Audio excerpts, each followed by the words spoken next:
All right. Hey, everyone. It's Tiffany Lanier from livewithtiffany.com. Welcome to another episode of Live Bold, Create More, and Impact Your World. This is Impact Your World Thursdays, where I get to interview an entrepreneur, a visionary, just an all-around extraordinary individual who is impacting the world by what they're currently doing. And today, I'm super excited to have one of my really good friends, Stephen Reid of Dapper Young Gentlemen, on with me. Hey, Stephen, how are you? Hey, how's it going? Good to see you, Tiffany. Thanks for coming on with me today. Yeah, definitely. Thanks for having me.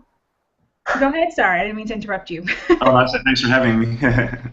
Well, Stephen has a really awesome story to tell and a really awesome brand called DYG, which is Dapper Young Gentlemen. And I want to give the floor to him because, well, before I give the floor to him, I want to give you some background on both Stephen and I. We actually went to Florida State together, and as I'm realizing more and more every day, I have a lot of friends that, went to Florida State with me and just doing awesome, amazing, extraordinary things. And I think that's awesome. Florida State should be proud. I mean, just like, delivering just extraordinary individuals. So I met Stephen, I don't know, was it my junior year of college? Yeah, I think it was junior year. I think it was junior year because we did leadership together. And and kind of grew from there. And he was actually a part of my college organization, Cause for Unity Coalition. So thanks for supporting me in that. Of course, it was a good time. And during this time that we were, working on Cause for Unity, you were starting to develop Dapper Young Gentlemen, right? Right. Yep, that's right. It was around the same time, 2008, 2009. Yeah. So tell us the whole story of where the idea of Dapper Young Gentlemen came from, why the name Dapper Young Gentlemen, and do you think chivalry is dead? Is that why you brought it back? I don't know. Just tell us a little bit more of the progression from 2008, 2009, all the way now, where things are just taking off tremendously. Yeah, definitely. So, like you said, 2008, 2009, I think it was our sophomore, junior year, and I randomly had a dream that I started a clothing line, and I couldn't see exactly what it was. I remember seeing like a red polo, and I couldn't see the name of it, but I saw a logo on the left breast of the polo, and I was like, whatever. I didn't really think much of it. And a couple months later, I met my friend, also Florida State alum, Jamar Canty, and we became close friends in college. And he brought up to me one day that he just felt like we should start a clothing line. And I was like, man, it's really strange. I had a dream that I started a clothing line. And as soon as that happened, we started to get the ball rolling because he's the type of person that really wants to, when you have an idea, really wants to get things done and get it out of the way. So we started brainstorming for names. And I don't know how Dapper Young Gentlemen came about. I remember us thinking, it literally took 2 minutes. Like, we didn't brainstorm for days. We were brainstorming for about 2 minutes, and like we're saying, we want it to be very upscale. We wanted to have a feel about it. So we said, what maybe the word gentleman? So we got the word gentleman. We wanted it to be something that was youthful, that was young. So we said, okay, young. So we have young gentlemen. And then the hardest word was like, what should we use before then? So we're like, should we use like handsome young gentleman, or should we use fashionable young gentleman? And then like I think it was either me or him that said, what about dapper? And he was like, Dapper Young Gentlemen. And I was like, DYG. And he was like, yeah, that's it, right? That's perfect. And it just worked out since then. So then we immediately started trying to get a logo together. We started trying to do exactly what we were going to sell. And we initially started off doing polos, button-ups, and vests because we wanted to go more into like the wearable, not accessories, but actual clothes. So we started trying to find factories overseas in China. Now the thing, how we do business, we're very reckless, so to speak.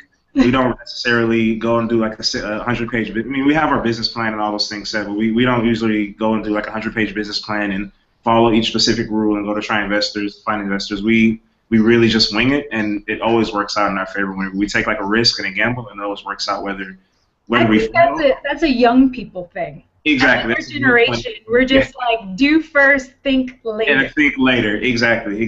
Sometimes it bites you in the butt. It does. Sometimes it bites you in the butt. But that bite in the butt is always one of the greatest lessons that you can learn. So that way, whenever it comes back around again, we're already prepared for it. We already know what to do.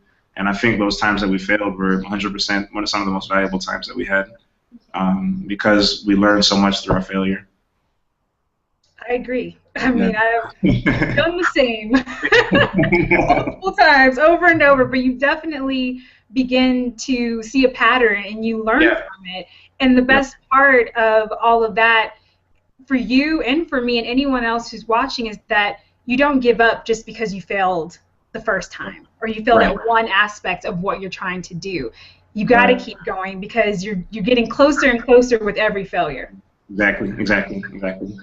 Yep. So So, we kind okay, go of, ahead. Mm-hmm. yeah, we continue the story. We found we ended up finding a factory in China. We found somebody to do some what's called a tech pack, which is pretty much a design of how you want your first sample of a product to look like. It has the measurements, it has the layouts, it has where logos are supposed to be. We found somebody in India, and we had to mail the tech packs over to our factory in China, which produced our first samples. They shipped them overseas. We used our financial aid money to get it shipped overseas, and the first sample developed.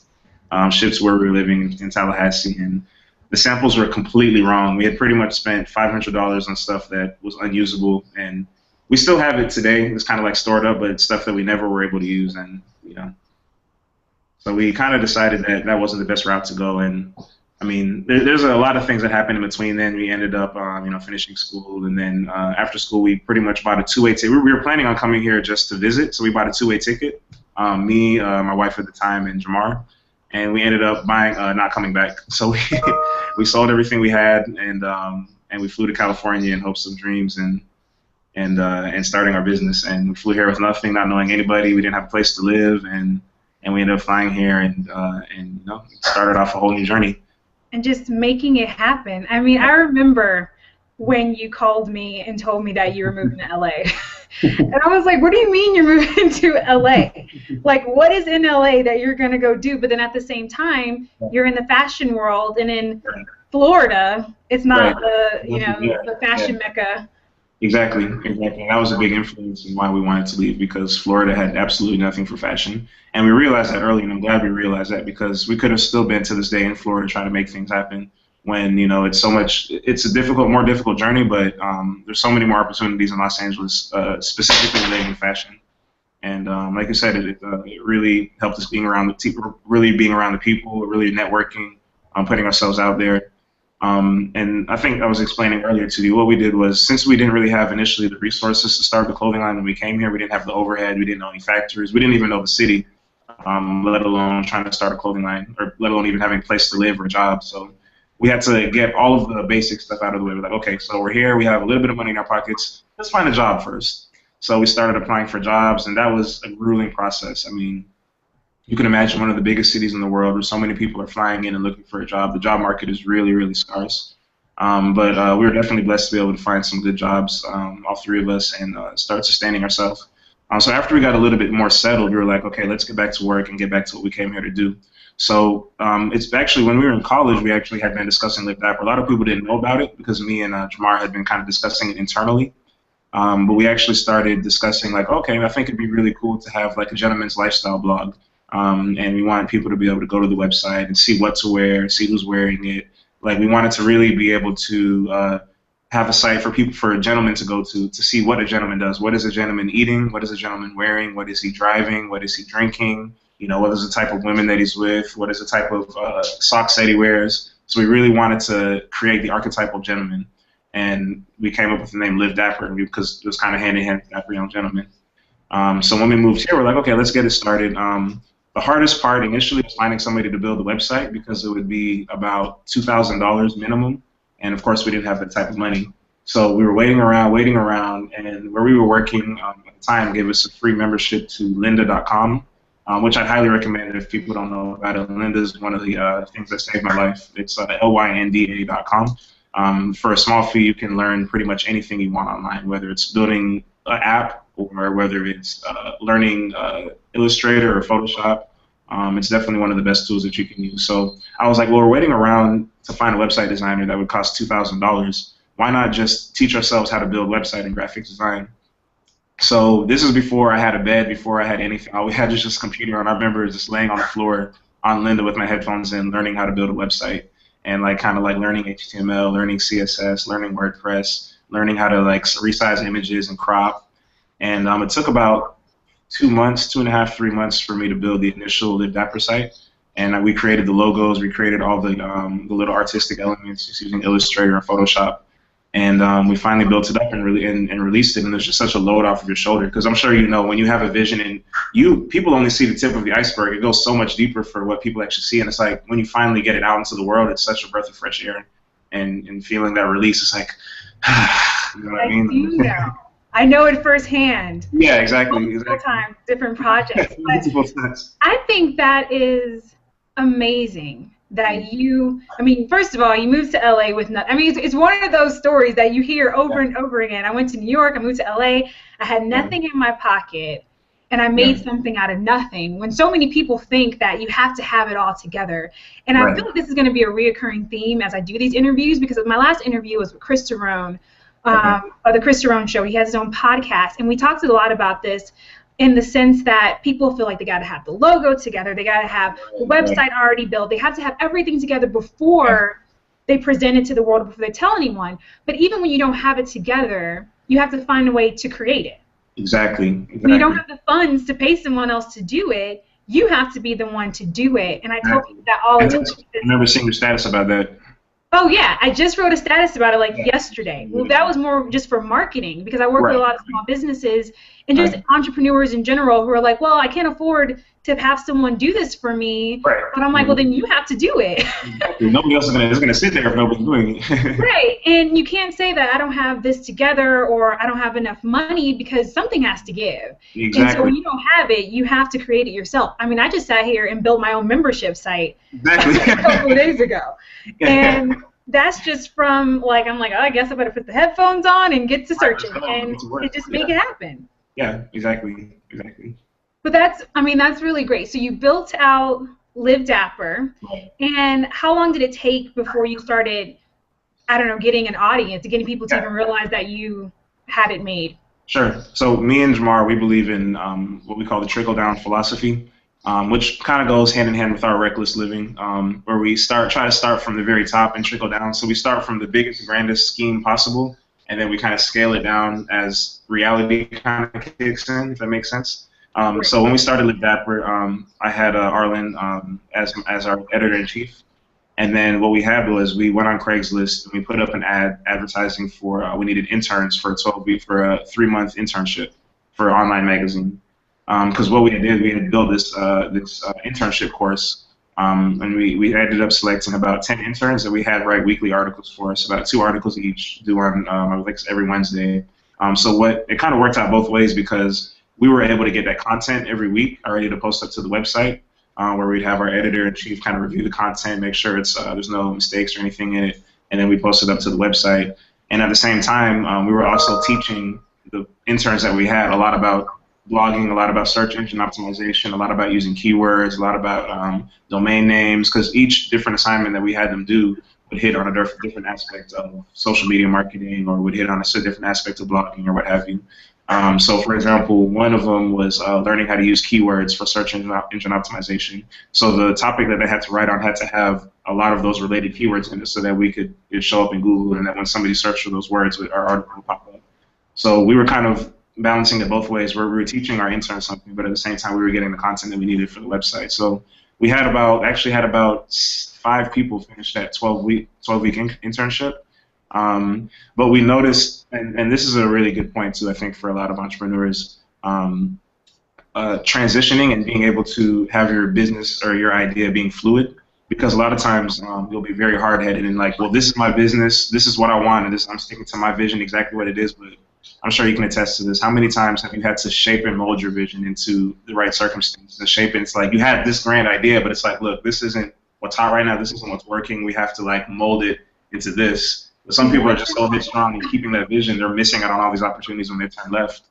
So we actually had to, we realized that it was cool having those interns and having that happen, but we realized that most of the top websites, they don't have long articles, long stories, because what is our generation doing? We're Instagramming, we're tweeting, we're tumbling, we're on Facebook. We're just getting no more than 200, 300 characters at a time. Nobody's really going on the phone and reading long, drawn-out articles. They want those little quick-hit articles, almost like, doing like article cocaine pretty much. They want articles, for lack of better terms. Those little quick hits that they can just like read on their phone and then they go about on their day, because we're pulled by 20 different things. Like I have my Apple TV on, I have my iPhone here. Some people have an iPad, they'll have a computer. It's like they don't have time to really sit there and read. So we're like, the intern thing is cool, but nobody's really reading our articles. It's happening, but we're getting good search engine optimization, but nobody's really reading it. So we entered the internship, and we ended up just doing very short articles pulled from other websites and reworded into our own. So we ended up just pulling short articles, putting them on our website, and our traffic increased, which bounced a lot back to our Twitter, to our Instagram, and we started. That's called curation, just so Curation. that people know, just in case. Okay. When you pull things off from other people, either you can curate by just basically sharing other people's information, or by rewording it. But did you ever link it back to the original source, or did you just? Yeah, we have on the bottom of every link that we pull, we have the source on the bottom, so you can click. Yeah, we have the source. So sometimes we'll do I can't remember what it's called, but where a link will show up on the bottom of their page, show how many times trackbacks, like you'll see the trackbacks on their pages. So we'll always have the source linked, so they can go see where it originally came from. But it kind of benefits both the website that we're pulling from and our website, because we're getting that content, we're getting high ranks in Google, but at the same time they're getting links back to their website and they're getting traffic through us. So it works out for both of us. And so that's just a really good point, seeing how I do marketing. So I'm always trying to tie it back in and share with people that it doesn't have to be original content all the time. You know, I think a lot of the time we get really bogged down with, oh man, what do I have to blog about today, or do I have enough content? But there's so much content already made for you, already generated, and people haven't seen it yet. So you may as well use other people's content, formulate it to what you're doing, your brand or your message, and then help them out by linking it back. So it helps them with their backlinks, and it helps you in always having fresh new content for your audience and your viewers. Definitely 100% agree with you. And there's also guest writing too. You can always have guest writers come on your blog, whether it's, you know, because we have writers email us all the time saying like, oh, I hear I've written this article. Would you mind posting it on your website and linking it back to me or my personal site? So guest writing is a really good way to kind of, because a lot of times when you have a guest writer, they'll also share their link on your blog. So it's kind of a good way to share traffic and really help each other out. I think on the internet, I don't believe there's, kind of like in the real world, I don't think there's any competition. I believe everybody can collaborate for a greater good, especially with websites and with blogs. A lot of times you'll even see on a lot of major blogs, you'll see links at the bottom of major blogs, like to other blogs, and that are just as big, or other friends that they have that are blogging. And it just keeps everything circulating in one giant market. I agree. I'm just writing notes so I can have people's later, certain things that you say. But it's true. There are so many things that's the same. It's very rare that you're going to have the most brilliant, brand new idea. But at the same time, we all have our own unique flair to whatever we do. And that's going to attract certain type of people to us, whether it's your personal brand or whether you're creating a gentleman magazine, right? So that other people can come, because there's going to be other fashion gentlemen lines of blogs and fashion wear and everything else. But what you're doing is unique to you, and people relate to that. Exactly. Yeah, definitely. So you started Live Dapper, you got the interns, and you started realizing those blogs were too long written. And you began to quicken them up and make sure that they were tangible pieces that people can digest quickly. And share quickly. So did you just see like a explosion after that? You know, not really. It took a little bit of time. It definitely took a little bit of time. And what actually happened, and now kind of transitioned to where we are now with Live Dapper anyway, because at the same time we started the website, we also started the Instagram. And on the Instagram, I'll kind of explain kind of what happened. I was more in charge of the website and curating content for the website, and then Jamar was really in charge of the Instagram. So on the Instagram, we'd have all of these images of a high-class lifestyle of luxury cars, luxury sedans, luxury houses, luxury clothes, luxury whatever. But on the, you know, which is a different aspect of gentlemanly life. And then on the website, we'd have more regular gentlemanly life, okay, how to cook this steak, or the different types of drink glasses, whether it's a Tom Collins or a old-fashioned glass, or, you know, more like stuff that's more, I guess, reachable to men. Versus like something that every man's not going to have, like an Aston Martin or a Lamborghini or something like that. So we realized there was a huge disconnect between what we were displaying on Instagram and what we were displaying on the Live Dapper website, and that was really affecting our traffic, because people would go to Live Dapper to get luxury news, and they'll go to our website and they'd be seeing something completely different. So we had to come to an agreement. Me and Jamar came down and sat down and talked to me. We were like, well, we're doing this on the website, we're doing this on the Live Dapper. Why don't we just make this more of a niche market, which I think is really important for online too, finding that niche market to really brand into, making your business as specific as possible. And we're like, instead of just being a gentleman's magazine, let's be specifically a luxury gentleman's magazine or a luxury gentleman's lifestyle brand. So adding that word luxury completely changed everything. Just completely branding it as a luxury lifestyle magazine changed it, made it from this big general thing that covered everything to this really one small niche market of luxury.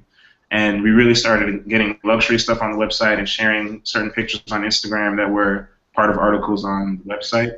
And subsequently, the actual Instagram just started growing.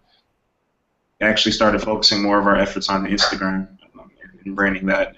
But that's good. I mean, it's good to realize when you need to make a transition. Yeah, yeah. Because too often do we get stuck, like you said earlier, in our own grand vision of how it's supposed to be, and we don't see that sometimes in order to make something better, you got to take some things away, clean it up, and then bring it back out into the marketplace. Exactly.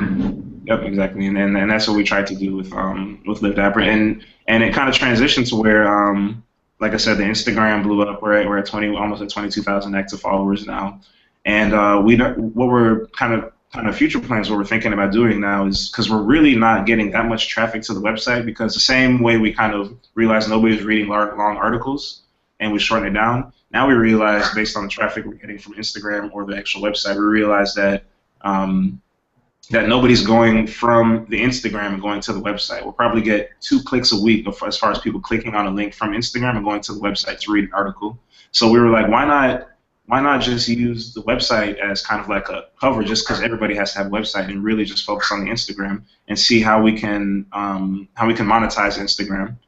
Because after we hit 20,000 followers, we agreed that we would start monetizing Instagram by doing sales. So we would started opening up our Instagram for ad sales. So we would sell so if somebody wanted to advertise their Instagram or their business, we would charge them, I think, like, we have different packages. So we have a $30 package, which you send us 2 pictures and we'll put up 2 Instagram posts in a day for $30.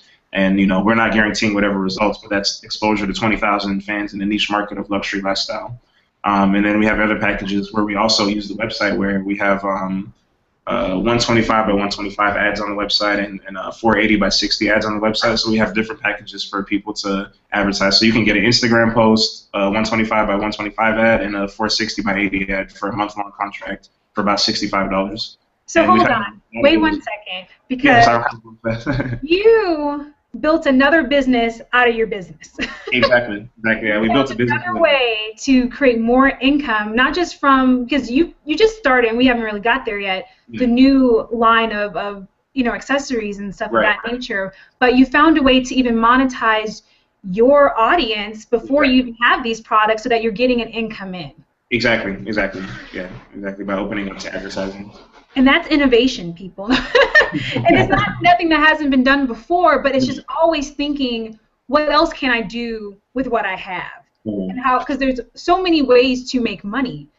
And so trying to figure out, well, what's the best way that still goes with who I am, what my vision is, and what is streamlined to my personal brand, mission, values, and everything. How can I change that over and make additional income, so that you have multiple streams of income coming in? Exactly. Yeah, because it's not about having one stream, and I think having the multiple streams really helped us out to even get launched on our actual clothing line, which we can get into next.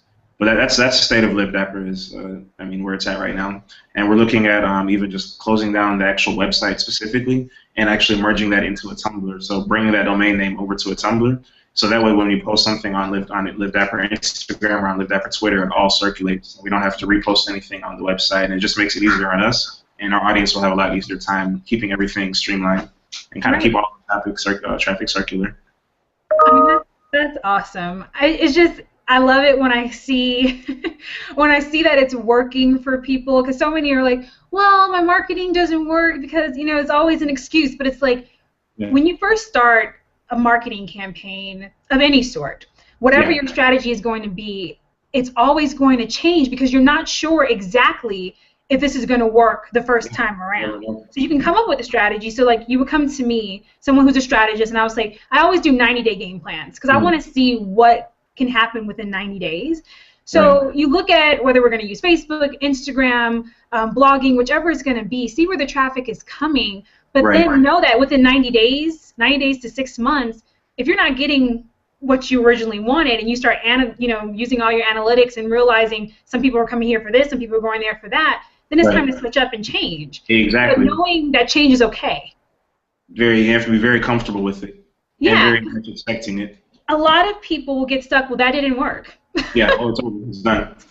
Yeah, so they throw their hands up and they're like, well, see, I told you that wasn't going to work. It's like, Right, okay, exactly, then you exactly. figure out the next step to take to make sure that it works. Exactly. And I think that goes a lot to do with your mindset, you know, like what do you believe and how do you think? A lot of people are just so negative and automatically like you said, it doesn't work, I'm done, I'm out. And I think if you can train your mind to always see the silver lining in everything, I think you can always find a way to make it through. I agree. Persistence, Person, perseverance, and resilience. resilience, yeah. In all all of ways. it, all That's those a English good words. segue to the next part of the story. Right. Okay. So we have the beginning of Yeah. growing this on a college campus using financial aid money to get your first Yeah. samples made, realizing that that wasn't really the direction you wanted to go in, to selling everything that you have, moving to LA with little to no money, having to start from scratch, literally, but Yeah. knowing that you wanted to keep the vision alive. So starting a web magazine Right. and seeing that grow, still it didn't really do what you thought it was, and you had to go through a lot of trials and tribulations to figure out exactly what your market wanted from you. Made this decision to streamline and go luxury, started producing ads and providing other businesses to promote and advertise through your extensive Instagram network. Right. And now we're getting to the point that you're in launch mode, or you've been in launch mode for Right. your actual accessory line. Exactly, exactly. So, and kind of to go even before that, because I think an important key for a lot of people. Now, I don't know how many people would go through it or whatever, but in life, there's always the X factor, and I think as an entrepreneur, you have to be ready for that X factor in life because business itself has 1,000 X factors. I'm sure you're well aware. You know, something can go wrong, or the order doesn't come in time, the payment doesn't go through on time, or what have you. But I think and that's kind of the hard part of being an entrepreneur is not only balancing your own business but balancing your personal life too. So I did end up when I first moved here, I got married, and in last year, probably about a year and a half ago, I ended up getting divorced. Had to move out of my old place, and I was actually living in Jamar's closet, Jamar, my partner, in his closet for a good month, sleeping on the floor. And during that time, I think it really speaks to how you really have to have a good partner. And just how important a partner is because he wasn't only there to support me as far as financially, like letting me stay in his place, but he was also there to really carry the torch for the business when I wasn't really able to because I had to sell my computer. I didn't have a car anymore. I pretty much lost everything again for a second time. So I think like we were saying, resilience, perseverance, persistence. No matter what you go through, you can always come back out on top as long as you keep your mindset straight. But I think you have to be, in retrospect, I think you have to be. I have a good friend who owns a brownie line called Charlie's Brownies, and he's one of the most brilliant people I know. But one thing I admire most about him is his preparation. Like every single situation, he's prepared for. And I've taken a lot of notes from him and learned from him as far as how he prepares for things. And I've learned how to prepare, and I see how important it is to be so prepared for every situation because you never know what's going to happen in life, in business, in relationships, especially when they're all kind of intertwined. So I think it was one of the most the greatest learning lessons I've ever had because not only did I go through a divorce, I also lost my job at the same time, and I also lost the place where I was living. So I literally had no income. I literally had a complete 180 in my life. Everything that I knew a month prior was completely decimated, completely gone. And I ended up finding a new place, and I moved in my place with just one bag, a box of books, and about 2 forks and a plate. And I had to start over my journey again. And it's like, here we go again, But I've been there before, so it wasn't as difficult, but it was still a process. I can definitely attest to your whole story Yeah. because just for me personally, not to take away from you at Yeah, all, yeah, definitely, yeah. but a lot of people don't understand, they see all what they perceive as success, right? Hmm. And success is obviously relative. And Exactly. people don't understand that, especially as a new entrepreneur, as you're in development and growth mode, it Mhm. is up and down and Yeah, up yeah, and yeah. down. And extreme ups, extreme downs. oh yeah. And the transition doesn't just happen in your business, but like you said, your life, your business, your relationships are all like this. And so even Yeah, for yeah, yeah. myself, when I first started as an entrepreneur 2.5 years ago, into I was up for like 6 months, lost everything, $20 in the bank, and had Wow. to rise back up and do it again. And it's crazy. I mean, even to a little bit over a year ago that I was facing homelessness and I didn't have it all together, but I still had to move forward because my vision is bigger than all the obstacles that come my way. And so I always find it interesting because people are like, oh, everything you do is so perfect and it's so this and it's so, and I'm like, no idea. you have no idea how hard I work every single day Yeah, overcome. to continue to make the dream happen. Yeah. You know, Yeah. and all the things that you have to go through, but it's like there's no plan B. That's what I'm saying. If you have such a strong destiny and purpose, like what else would you do? The only other thing to do is die, and I'm not gonna die. So you keep going. Moving forward, like this, I have no. It's either move forward or die. That's it. And when you give yourself those two options, you will succeed. You will succeed, exactly. It might take longer than you thought, but you will succeed because there is no plan B. There is no, I'm gonna just, give up, throw everything up in the air and just be like, all right, I heard a story. 9 to 5 forever.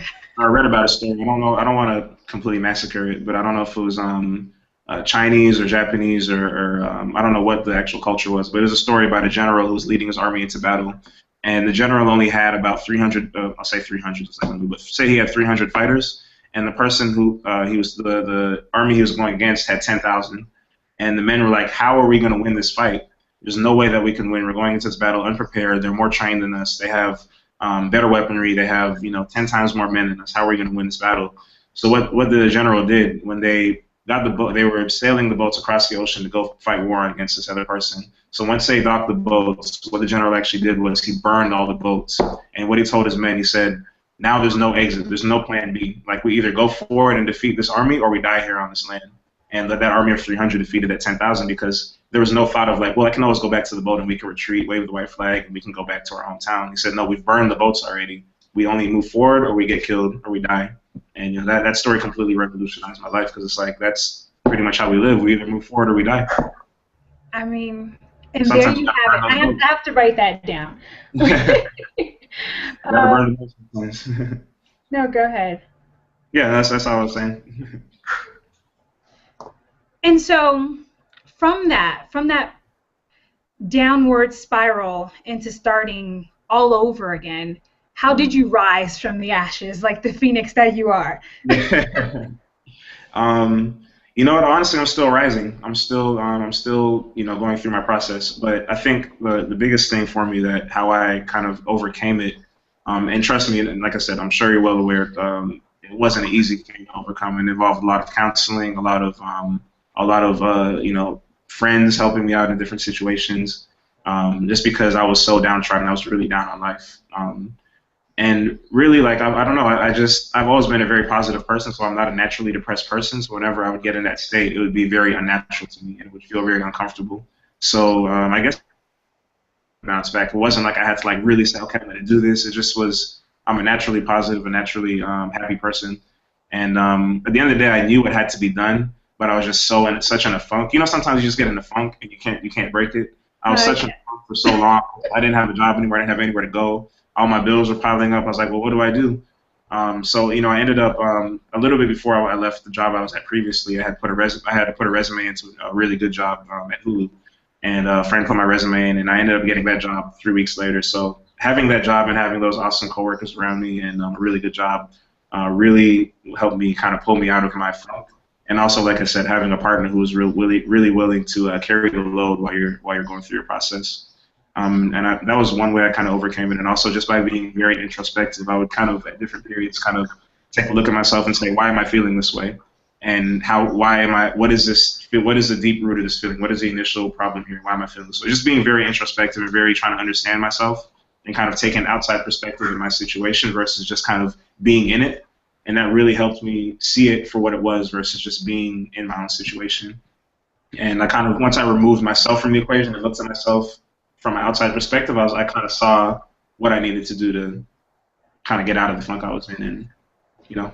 I think that's the best way. Mm-hmm. People, it's okay to get into a funk. It's going to happen. You Yeah, know, we're all human. We it have is. emotions. Mm-hmm. And even for myself, no matter how positive I am, the majority of the time, things happen and you're human and you just, well, for me, you just start crying. Yeah. And and it just may happen and you wonder, is first of all, always the question is this my life? I don't know if Right. that's just me. But I Right. think the first question that you ask, like, really? Like again? Like how many times do I have to go down before it's Right. just like a soar of up, up, up, Right. and Right. up?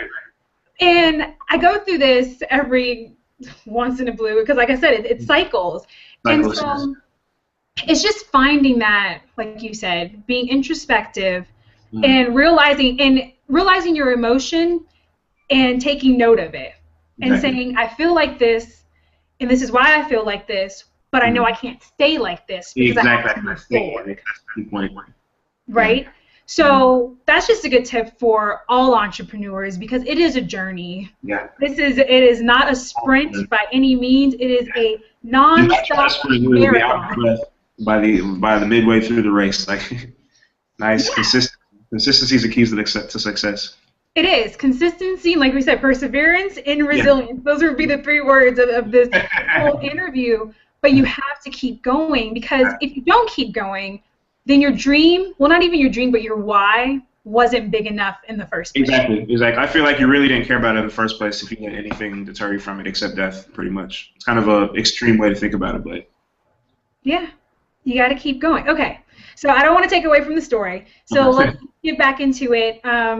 Proceed from you growing and having your coworkers there to surround you. But just really quick, also a really good point is if you see, Stephen, you've had, jobs and stuff all the way through yeah, just to help support the dream. And so it's yeah, okay to still work to definitely. support the dream because it's so much harder. And I know this from experience when you don't have the job to continue to support your dream because then you always have to be scrambling to make sure everything meets and everything is lined up. And I always say, if you have a job, having a job is the perfect time to start a business, not when you lose the job or you decide to quit like I did and start your business. Like really having the job and then working on the side, it gives you that capital and that money to pay your bills while Yeah, you're trying to pursue your dream. Don't make yeah. it harder than it has to be. No, it's a delicate balance because especially if you're working full time and still trying to run a business on the side along with those other X factors in life. It definitely is a balance, but what it does is it really helps you manage your time. Really helps you understand the value of getting the most out of each hour. What I actually did was a little bit before we launched in August, I had started my same friend Charlie, who I was telling you about, who has a brownie company. He told me about this program by this guy named Julian. I can't remember his last name. I want to say Julian Gordon. I want to say Julian Gordon. He was I want to say Stanford. He was an Ivy League graduate, African American gentleman. He started a program called BPay. The BPay program, what it is it's a program that teaches entrepreneurs how to launch their side hustle. It teaches you how to go from what he says kind of like his tagline is how to get entrepreneurs to go from their main hustle to their side hustle. And it was a 3-week. He had an MBA from Stanford, but it was a 3-week intensive entrepreneurship boot camp where we would have assignments each week where we would have to fill out like time management sheets and income outcome statements and get a perfect financial picture of where you are. And then I think it was kind of 3 times a week, we'd have a conference phone call where all the people in the program, which was about 15 to 20 people, would talk, and he would kind of go over each lesson, and we'd learn so much from him. And I think that program is very, very intricate in my personal development as a man, and also in our business, because I really learned the value of time and how to get the most out of each hour. Because literally, you can have each day scheduled out by the hour and find different ways to motivate yourself, find ways to brand yourself in the marketplace. Now, it was a little bit difficult for product-based businesses because a lot of the people that were in it had consulting businesses or stuff where it wasn't a product, it was an actual service. So it was a little bit difficult, but I still was able to take a lot of those key points out of it. But if anybody's interested, I believe his name is Julian Gordon, and it's the Be Paid program, BPAID. Just Google it, I'm sure his name will pop up. But it's a really good program. He's a gentleman based out of New York. And I highly recommend it if anybody's interested in it. Awesome. That's great. I mean, having those accelerator programs Mhm. are really good. I know because I'm launching my first one. Nice. Actually, it starts on Monday. Wow. Um, the online business intensive. So it's really for those who are trying to bring their business online. Yeah. But we're going to have a lot of offline and online elements to building out your business in general. Yeah. But how to, grow it in the online sense, because everyone really has to be online, whether you're offline as well. You got to bring Mhm. that online presence so that you have that Absolutely. bigger reach. Mhm. But acceleration programs, they do work. If you Yeah. can find one that fits your budget, fits your needs, and where you're trying to go, I highly suggest them as well. So coming out from Stephen, obviously, it just gives you a whole different shape on taking your idea, bringing it to fruition, but also how to like track things and get on Right. point and not just have a hobby, but Measurable an success. actual business. Mhm. Very cool. Okay, so let's get back into it. Perfect. Sorry for the Tell segue. me how you got into, because we never really connected the dots completely from going to the button ups and everything that you originally dreamed of when you had a clothing line. So to where you are now, what brought that on for Yeah, accessories? and it kind of goes back to what we were talking about as far as being able to be very fluid in your business. It was around the time we initially launched Live Dapper, we started looking forward to what we wanted to do with DYG because it had always been an idea. So me and Jamar met up, and me and Jamar have always had this kind of like connection to where we don't have to say anything to each other, but we already know what we're thinking, and it's always at the right exact same time. So we both came together and we started talking, and we were like, I think it was either him or me who brought up and said that, maybe let's just do ties, bow ties, and pocket squares instead of doing a full-on like T-shirt or button-up or polo line because the overhead's going to be a lot lower, and we'll still be able to make the same profit margin because we could charge a lot more for the ties. We could charge the same price for a tie that we could for a T-shirt, and the overhead would be 3 or 4 times lower. So we'd be able to make more money in the midway, but we'd also have a lot easier time getting created. So from there, really, we kind of started on the hunt to figure out how, because we had no idea. Like I said, we had no business plan for it. We had no idea as far as how we would find a factory, what we would do. In a lot of situations, honestly, as an entrepreneur and a business owner, are by chance, like being in the right place at the right time. Because when I had my other job at Apple, I was usually on my lunch breaks because I had to sell my computer for a long story. I had to sell my computer to get a bed. So I didn't have a computer, so that was in the midst of when we had Live Dapper. And so I was at work at Apple, and on my lunch break, I go use the computers at work and kind of update the content, update the website, and do any editing that I need to do. So it was during my lunch break one day, and I was just editing the website, and my friend was helping a customer, and she was telling him that she had a factory and what she did, and he was like, oh, my friend has an online magazine, you should check it out. So he put up the website, and she was like, oh, who's in charge of this? And then she pointed to me, which I was right across the way, like working on the website. So she came up and talked to me, connected. She gave me her card, and we ended up getting our first samples for our male line produced there for our men's accessory line because she really kind of held our hand through the process because we had never actually had face-to-face with the factory outside of when we were dealing over the internet with China. So learning like all of the different verbiage and learning all of the different processes, she really walked us through it, and it was really cool to be able to do that. So it was really just by chance being in the right place at the right time. Um, we uh, we started working together. She developed our first samples based on the fabrics that we provided. In the meantime, while that was going on, I was started building the website because I had that prior knowledge from building Live Dapper, so I started building the website for DYG while our samples were getting made. Now, and one thing I've learned in business, which is true in every situation, is that anything you do in business is going to take twice as long and 3 times more expensive than you think. So you always need to have that prepared extra budget because you think it's going to be $10, no, it's going to be $30, and you think it's going to be 1 month, no, it's going to be 2 months. And our samples we were supposed to have them done October, not our samples, but mass production was supposed to be done October, and we didn't end up getting it until probably mid-December, like early December, mid to mid-December. So we were already almost 2 or 3 months behind what we wanted to do. Because we can only build the website to an extent. To get the full website, we had to have product photography. We had to have model photo shoots with the product on it. So we really were stuck. Um, And but the thing was, while we were stuck, that's when we kind of came up with the initial concept to actually monetize Live Dapper. We can't do anything right now as far as the product, so you always have to be thinking, what can you do next? What can you do next? Okay, let's focus our attention back to Live Dapper and let's see how we can monetize it. And we came up with the idea as far as selling it and putting ads up. Oh no, I think we lost him. Okay, let me try to get Stephen back.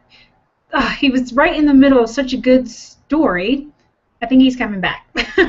Please hold, and this is what happens when you are recording live. But let's see if we can get Stephen back in.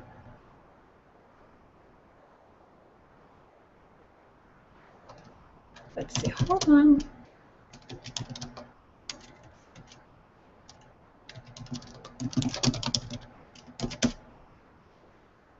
Talking about how things just happen. You really never know. And I was going to kind of give a little feedback on what he just was talking about, as in things take longer than you expect, and they usually cost more money than you expect, but patience along with consistency, persistence, resilience is so important to be patient. And even in this moment, we're going to be patient because he's here, but I'm not sure why I can't see him. It is out.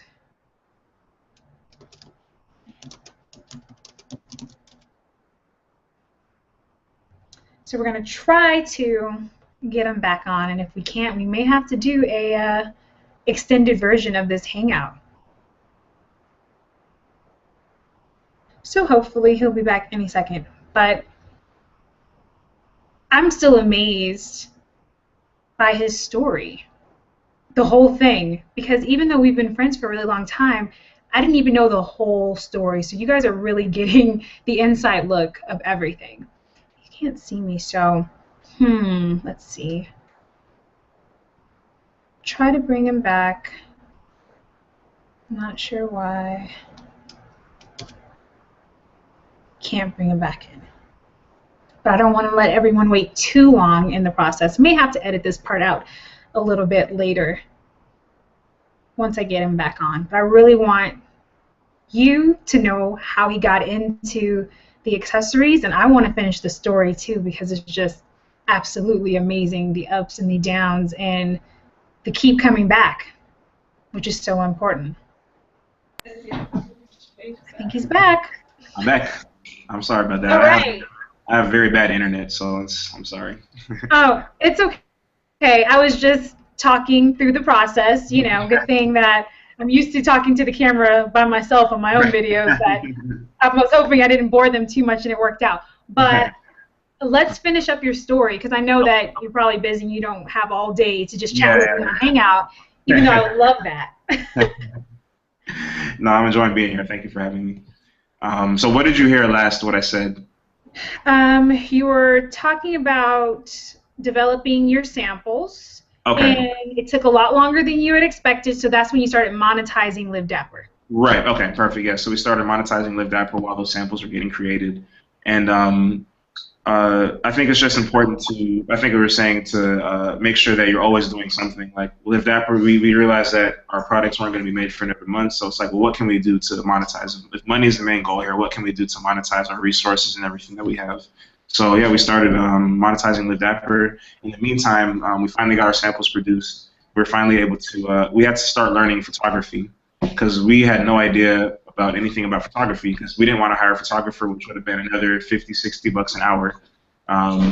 So we really, the good part about LA is that everybody is somebody. So everybody's a photographer, everybody is an actress, everybody's a model. So finding work for free wasn't that hard. So we were able to find our models, we were able to find photographers all for free. And what we did was we just started learning Photoshop on Lynda. We started learning photography on Lynda. We borrowed a camera from a friend, learned how to use a camera on Lynda. I was saying before we got cut out that I feel like life is like the Matrix, right? Like, you remember in the Matrix where they were going through all those different aisles and they could just put a chip in their brain and learn what they wanted and then use it in the real world, or they can manifest as done. I feel like that's what the internet is. Like, we can literally go on the internet and learn anything we want as long as we're willing to commit ourselves to it, and then we can use that in the real world. So we learned photography, we learned Photoshop, we learned all of that. We cropped and edited all of our photos, put them on the website, learned how to build an e-commerce website, which the amount of work that we did on the e-commerce website was upwards, could have been upwards of anywhere from $10,000 to $15,000 worth of work that we just did for free because we learned how to do it. So as long as you're willing to put some time into it and a little bit of knowledge into it, you can save so much money. I believe creativity is always a money saver. If you're creative, you don't really need as much money as you think you need. You have to have one or the other, the time or the money. Yeah, exactly. If you don't have the money, you got to have the time to just make it happen. Exactly. And get in the trenches and just learn what you need to learn. I mean, I taught myself, I think, almost everything that I know about internet marketing. Exactly. Because if you were to have to pay somebody that, like, how much would you have to pay somebody to do the things that you're able to do on your own? You know, and that shows your own value in the market too. Like, how much can you now charge somebody because you know how much your skills and talents are worth in the marketplace? You know what I mean? So. Well, that's great. Okay, so you built wow. You learned all these skills and built everything out yourself, which is amazing, while having a job and just getting or not having a job at some points. Huh? I said, or not having a job at some points, but yeah. Or not having a job, but the back and the forth. But regardless, the whole theme is that you never stopped. You never stopped, yeah. Even during the low moments, you just kept pushing forward. Because failure is a part of it. It's a part of life, and it's damn sure a part of entrepreneurship. Like, there's no escaping it, no matter how much money you have. Not at all. Not at all. Yeah. So we started studying up on product design and how to really, because we wanted to package our products a certain way. So we were finally able to come up with these little tin cans. We branded them with DYG logo on the very top of the can. And Jamar is very creative as far as product packaging, so we found a way to get the products packaged in this really nice tweed and have some stuff in here. Because I read a Kanye line one time. Kanye is one of my favorite musicians, one of my favorite people. The new Kanye. A lot of people like the old Kanye. I like the new Kanye, but it's a long story. Anyways, he said that if you're not making Christmas gifts, what's the point of putting out a product? If you're not making something that people want to get their friend or their mother or their boyfriend or their husband for Christmas, then what's the point of you making a product? You're just making a very mediocre product. So we really took that to heart and really wanted to make Christmas gifts for people and stuff that people would buy for them. Like, oh, what's the perfect gift for somebody? Oh, I know this people who have a clothing line already comes like, looks like a gift. Like, we're just gonna buy it for them. So we essentially created the packaging as like little Christmas gifts and kind of try to make it as creative as possible. And people really liked it, what we had to offer. So we ended up finally launching in December of 2013. We had our first launch and completely different thing, because this is our first time really launching. It was such a completely different thing going from planning a business to actually launching a business. It's night and day, two different worlds. So when we launched, we lost our footing because we had no idea what to do. We were like just scrambling and running, and even still now we're still trying to learn, but we're getting better at it. It's a good thing. We're learning like business now, like actually launching and owning and operating versus planning. And that's a whole different ballgame, but we're learning, Like I said, we always start from the top and trickle down, and we always like to run before we walk, and walk before we crawl. And, sometimes you might stumble, but your legs are going to be stronger at the end of the day. I think that is great. Oh, my God. I can't believe how long it's been since we've obviously spoken. I mean, I just saw you like a month ago, but I didn't get the whole story. And so all my viewers get the whole story before I even get the whole story. But we're learning together, I think. Yeah, exactly. I mean, it's amazing, Stephen. I am so beyond happy and excited and thrilled for you and where you're going to continue to go, because you just have, the it factor. And since I've known you since the days that we used to hang out in your college apartment, and you showed me your very first sample, to see all that you've done up until this point and know that you're still progressing towards your dream, to me it's awesome. It's awesome to see it. It's awesome to live it, obviously, myself, but I'm so inspired by all of my friends that are entrepreneurs and that never give up on their dream, and they just keep pushing because it's worth it. Yeah, it is. What else are we supposed to be doing? That's what I was saying. What else can we do? Like, this is what we're supposed to do. I have no idea what else I'd do if I wasn't doing this. Like, I can replace ties with water bottles. I replace water bottles with pencils. Like, business is business, and I love it. And entrepreneurship is entrepreneurship. I love it. That's one thing that's interesting too. Being in the fashion world has kind of given me an interest in it, but I wasn't necessarily a fashionista. I was never that good at fashion. I didn't know like what color schemes to put together, but it was really fun just building a brand and understanding fashion and kind of delving into that world and learning about it and then putting out a line. But I think we can do, as entrepreneurs, you can do the same thing for anything. You can brand something, make it yours, and sell it to the masses. I don't think, I think a lot of people get caught up in the industry, a lot of entrepreneurs, and they don't really realize that it's just you replace X with Y, and it's the same thing. And enjoy the journey. Enjoy the journey, yeah. The whole creation, it's like becoming an entrepreneur, it's like being a painter. And your business is your canvas. And sometimes you make some really messed up looking lines and you have to go back and repaint some things and do it over. But once you see it and it's done and you can hang it up on the wall and you be like, I did that. Yeah. One of my favorite artists is Basquiat, and if you look at a lot of his drawings and why they're so amazing is that he, when you look back, you can see his process. Like he'll write a word and then he'll scratch it out, and then like, no, I didn't want to write that. But he doesn't like try to paint over it. He leaves that mistake in there. You know what I mean? He leaves that in there, and that's part of the whole body of work. And I feel like that, just like you said, your mistakes and your failures are part of your body of work. And somebody looks back on your life and your legacy, they're going to see those failures and they're going to be able to learn from what you did. And yeah. I had to write that down too. But sorry, I thought that line was genius. Mistakes and failures are a part of your legacy. Yeah. And I think that is so true. And so just to wrap this up, because I think we've been talking for like an hour. Yeah. But to wrap this up, what would you say is your bigger vision? Because we didn't even really get into the social entrepreneur side of of DYG. But what would you say is your bigger vision for everything that you're doing and where you're trying to go with the business? Yeah. I mean, it's funny. Like since I was 15, I had a goal to be a millionaire by 26, and I think I shared that with you a couple of times before. And as I got older and as I started getting more into different life experiences and learning, I learned that the more I learned about money, the more I learned it wasn't about money, if that makes sense. So I started growing and I started getting older and I started seeing that. And this is kind of leading to the grand bigger picture. When I was a kid growing up, there was always this basketball goal that was never fixed in our neighborhood. And I never played because for the 4 years that I lived there, the goal was always crooked and it was bent. And I was like, man, like why isn't there anybody that's coming to fix this goal? And I think it was a perfect opportunity to take a problem that I saw in a neighborhood to kind of make it known and do something about it. So Jamar and I started a nonprofit organization called Upgrade Incorporated.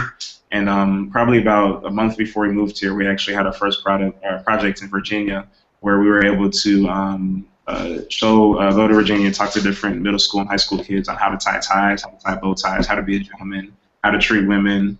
We talked to at-risk black youth, especially in underdeveloped neighborhoods, about the hardships of not having a father and things like that. And it was amazing how the kids received us. A lot of them were asking for autographs, but I think we're just two black people, two regular people. But I think that can be anybody, like joining like Big Brother or Big Sister America. Like these kids really look up to us as rock stars, and just for them even asking for my autograph, like I was some type of celebrity, that really changed my life.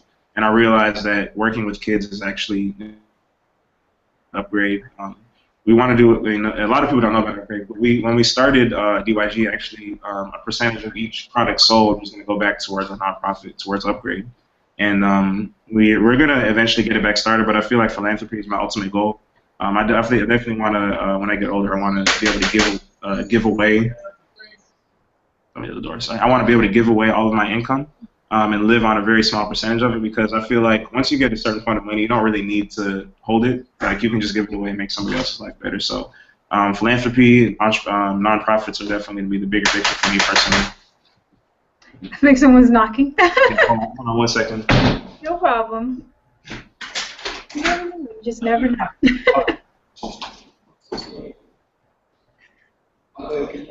Thanks so much.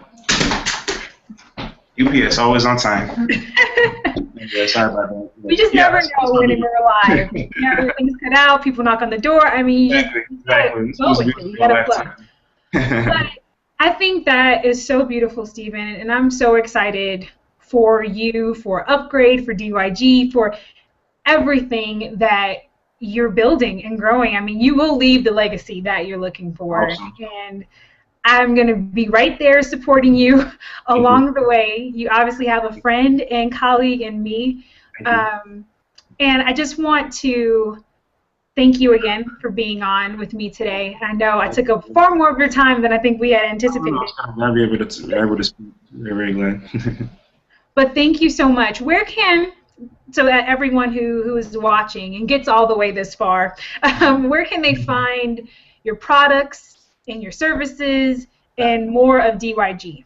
Yeah, sure. So you can go to, if you're looking for any ties, bow ties, pocket squares. We have all different types, square bottoms. Our ties are all skating ties, so they're feel like most people can wear them. You can find those at www.shopdyg.com. It's shopdyg.com. And if you're interested in more of the luxury lifestyle and a brand of our website, you can go to www.livedapper.com. But I think it'd be more beneficial for you to check out the Instagram, which would be @livedapper, and you can see a lot of the images and follow us on there. And also @shopdyg for our Instagram for our clothing line. Awesome. And you can make sure I will write up a blog post and have this on my website with all the links and everywhere they can follow you as well on livewithtiffany.com, so you can head over there.